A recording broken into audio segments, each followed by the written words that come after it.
Hello everyone, so today we are going to start our new topic, writs under Indian Constitution. What is the meaning of writ? Writ क्या है? Writ are a written order from the Supreme Court or High Court that commands constitutional remedies for Indian citizens against the violation of their fundamental rights. Writs क्या होती हैं? ये remedies होती हैं जो कि जब भी किसी पर्सन का कोई भी राइट, फंडामेंटल राइट जो होता है वो वायलेट होता है, देन ये रेमेडीज़ की तरह वर्क करती है। ये इनको कॉन्स्टिट्यूशनल रेमेडीज़ इसलिए बोला गया है क्योंकि ये कॉन्स्टिट्यूशन में मेंशन्ड है under article 32। Article 32 in the Indian Constitution deals with the constitutional remedies that an Indian citizen can seek from the Supreme Court of India and High Court against the violation of his and her fundamental rights। क्या होता है कि हमें बहुत सारे rights मिले हुए हैं, जैसे राइट टू वोट मिला हुआ है, राइट टू एजुकेशन मिला हुआ है, right to life and personal liberty मिला हुआ है, राइट टू इक्वालिटी मिला हुआ है, और रिलीजियस राइट्स हमको मिले हुए हैं, बहुत सारे हमको राइट्स मिले हुए हैं। अगर इन राइट्स का हमारा वायलेशन होता है, कोई भी पर्सन हमें ये राइट्स हमारे मिलने से अगेंस्ट है, हमें ये राइट्स नहीं मिल पा रहे हैं, तब हम क्या करते हैं, केस फाइल करते हैं उसके अगेंस्ट इन सुप्रीम कोर्ट और इन हाई कोर्ट। तो तब हमारा जो रिट होता है ये काम आता है हमारे लिए एज अ रेमेडी।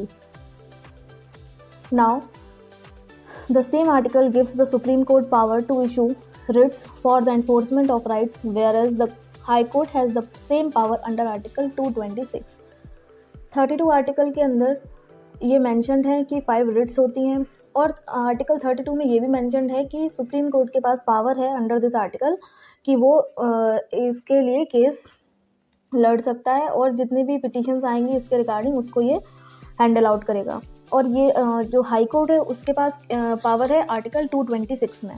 तो हमने यहाँ से 2 पॉइंट्स रिमेंबर करके चलना है कि फर्स्ट जो है सुप्रीम कोर्ट के पास पावर है in which article 32, and supreme court के पास पावर है under article 226 of Indian constitution. Now 5 type की रिट्स होती हैं हमारी, ये 5 हैं, इनको अब रीड आउट कर लीजिए। फर्स्ट हमारी जो है वो आती है habeas corpus. Habeas corpus is issued by the courts in those cases where a person is illegally detained.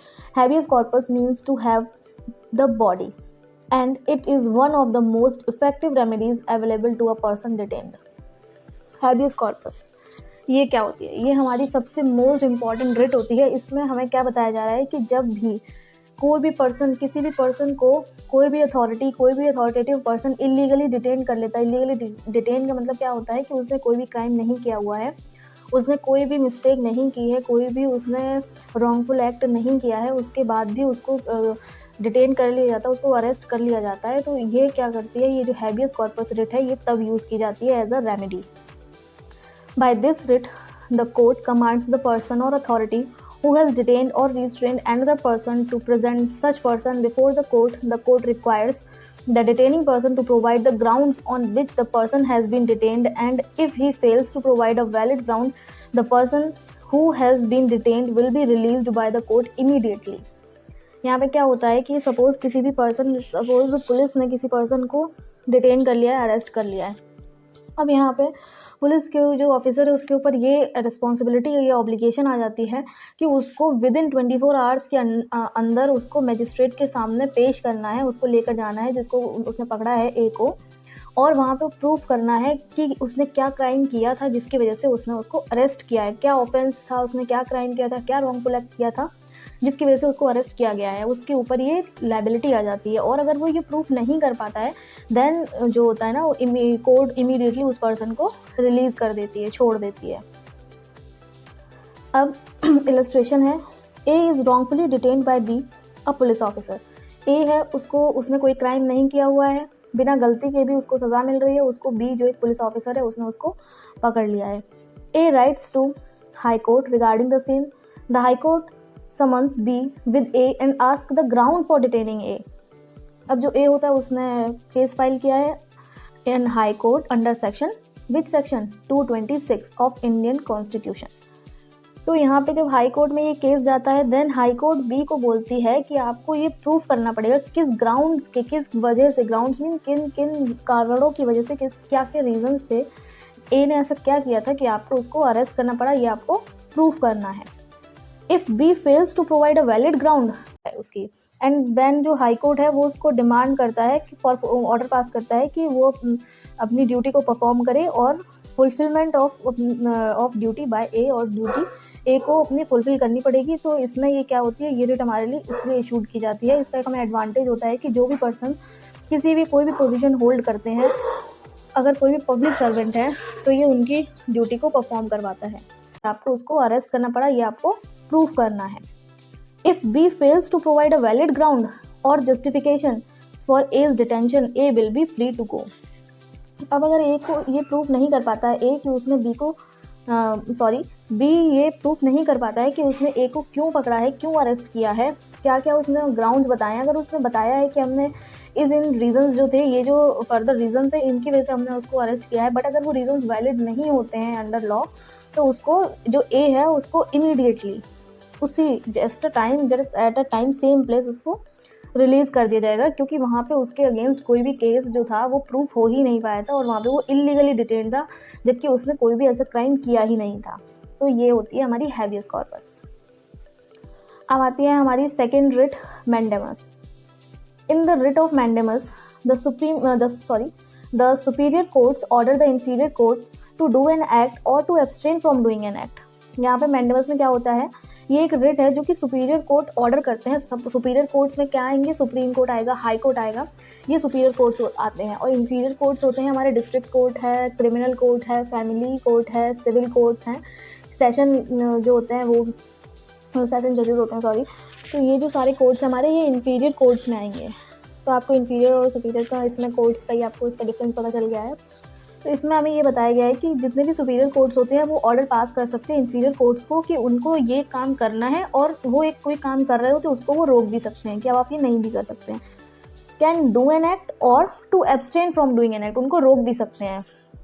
This order can also be given to an inferior tribunal, board, corporation और any other type of administrative authority. अब ये orders जो superior court देता है inferior courts को, ये सिर्फ courts के लिए नहीं हो सकते हैं, ये ट्रिब्यूनल्स जो होती हैं, बोर्ड्स होते हैं, कॉर्पोरेशंस होते हैं और any other type of administrative authority, ये इन सब के लिए हो सकता है। In India the Supreme court is the apex court, ये हमें पता है, सुप्रीम कोर्ट इंडिया की सबसे बड़ी बॉडी है।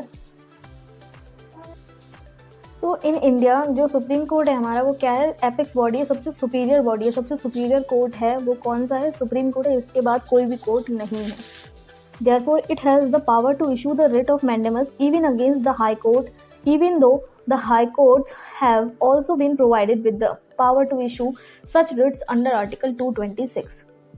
अब जो हमारा सुप्रीम कोर्ट है उसके पास इतनी पावर है कि वो हाई कोर्ट को भी ये ऑर्डर पास कर सकता है और हाई कोर्ट को ये मानना पड़ेगा, क्योंकि वो एक इंफीरियर कोर्ट है as compare to Supreme Court. क्योंकि सबसे सुपीरियर, सबसे एपेक्स कोर्ट, एपेक्स बॉडी क्या है हमारे इंडिया में, सुप्रीम कोर्ट को माना गया है। तो वो जो भी ऑर्डर पास करती है, सपोज अगर वो हाई कोर्ट के लिए है तो वो सेम उसी तरीके से फॉलो किया जाएगा कि जिस तरीके से वो कोई इंफीरियर कोर्ट फॉलो करता है उस ऑर्डर को सुप्रीम कोर्ट के। लेकिन यहाँ पे हाई कोर्ट को भी ये पावर दी गई है कि वो उसके नीचे के जितने भी डिस्ट्रिक्ट कोर्ट्स हैं और बाकी के मैंने भी और बताए थे कोर्ट्स, उनको ये ऑर्डर पास कर सकता है। ये किस आर्टिकल में मेंशन है, जो हमारा हाई कोर्ट का आर्टिकल है, article 226। Now High Court can issue this writ under Article 226 only to the inferior courts such as trial courts of a district. तो ये अभी हमने बता ही दिया है कि हाई कोर्ट के पास भी पावर होती है, वो डिस्ट्रिक्ट कोर्ट्स हैं जो इंफीरियर कोर्ट्स होते हैं उससे उनके रिगार्डिंग वो ऑर्डर पास कर सकता है। The writ is useful for enforcing the duty which is required to be done by law or by the office which a person holds. यहाँ पे क्या होता है, ये ड्यूटी कब हेल्पफुल होती है, इसका क्या एडवांटेज होता है इस रिट का, इस ऑर्डर को पास करने का, कि अगर सपोज कोई पर्सन अपना वर्क नहीं कर रहा है जो उसे लॉफुली करना चाहिए उस पोस्ट पर रहते हुए, जो उसने पोजीशन होल्ड की हुई है, तो ये उसको ऑर्डर पास करता है तो उस पर्सन को ये करना पड़ता है, जिससे कि एक एज अ एडवांटेज हम इसको यूज करते हैं। फॉर एग्जाम्पल, द जज of the court has a duty to follow the principles of natural justice and if the जज fails to do so, a writ can be issued by the superior courts to observe the fulfillment of this duty. जजेस का काम क्या होता है, justice दिलवाना, न्याय दिलवाना। अगर वो ये अपनी ड्यूटी फुलफिल नहीं कर पा रहा है तो यहाँ पे सुप्रीम कोर्ट जो है, उसकी जो हायर अथॉरिटी है, वो यहाँ पे ऑर्डर पास करेगी और उसको ये अपनी ड्यूटी को फुलफिल करना पड़ेगा, उसको फुलफिल करवाएगी। नाउ इलस्ट्रेशन आता है हमारा, A is a public servant who has a duty towards B which he has to fulfill according to the law, but he doesn't fulfill the duty. यहाँ पे एक A है जो कि पब्लिक सर्वेंट है, उसकी एक ड्यूटी है B के टुवर्ड्स B के लिए उसकी एक ड्यूटी है जिसको उसको लॉफुली फुलफिल करना है, बट वो नहीं करता है.